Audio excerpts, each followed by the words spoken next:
Fasting comes in many flavors, and it's just one tool in your toolkit when you're thinking about improving your health. So, what we're going to do today is take a look at a study that was led by Dr. Sachin Panda from the Salk Institute. And it's a really interesting study because, historically, some of the work around time restricted eating had been done on mice, not on humans. And so this is one of those unique instances where we get to look beyond mice and look at humans and really try to understand what some of the impact of this particular flavor of fasting is, as well as, are there any adverse events? How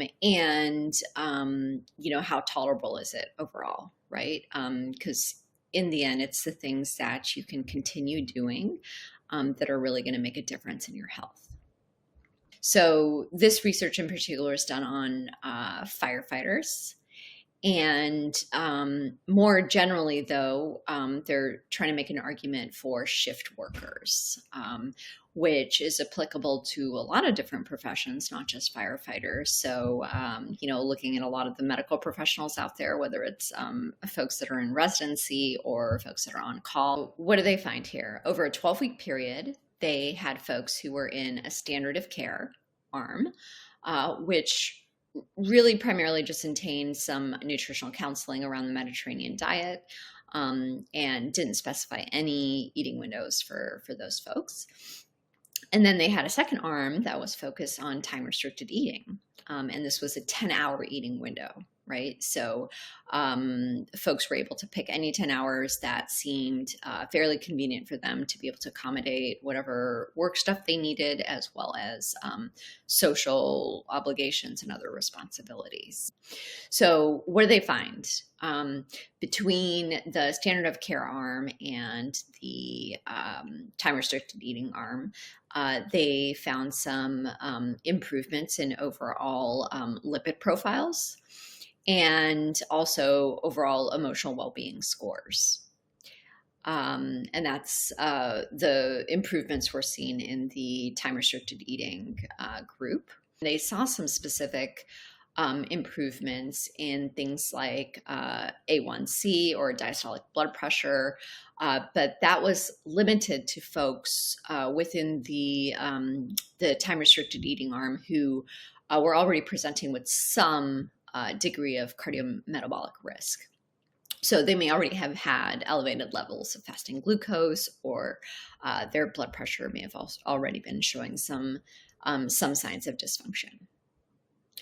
In addition to some of those overall health improvements, one of the key things from a human study like this that's important is, were there any adverse events, right? What they found was that that was not the case. There were no adverse events, which is very valuable when you're thinking about, okay, generally, is this something that is too high risk for me to try on my own? And then in addition to that, they looked at overall just, tolerability. Could people adhere, and really stick to this type of thing for a 12-week period? And they found that that was the case. And once again, going back to the earlier point about you really want to find things in your toolkit that you can continue doing, because that's what's going to impact your health. That tolerability piece is really important. So that's on a high level what they found. What we're going to skip over to now is table 1 of the research. This table is particularly useful when you're thinking about yourself. Is the study population at all representative of you? You do have to note here that the female representation here is about 9%. But if you look at the actual population of firefighters, it's closer to 4%. So it's actually pretty good from that perspective, just in terms of being a representative sample of the group that they were targeting. But overall, a smaller population when you're just thinking about, do we understand all the nuances of how women may respond to something like this? So table 1's a great place to to spend some time. The other place to spend some time is the actual study design. So this gives you a lot more detail about the type of intervention that was tested. So the type of fasting. There's a variety of studies on different flavors of intermittent fasting and fasting mimicking diets that have been done on human subjects.